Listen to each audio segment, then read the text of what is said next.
denying families that security is just plain cruel. We'll no longer permit the use of evidence as evidence statements that have been obtained using cruel, inhuman, or degrading interrogation methods.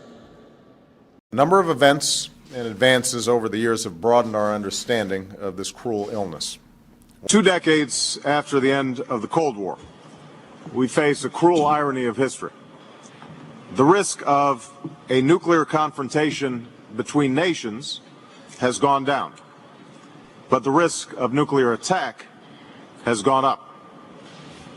It took a man like Madiba to free not just the prisoner, but the jailer as well.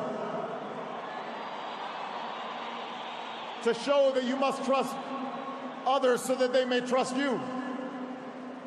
To teach that reconciliation is not a matter of ignoring a cruel past, but a means of confronting it with inclusion and generosity and truth. It's a cruel catch-22. The longer you're unemployed, the more unemployable you may seem.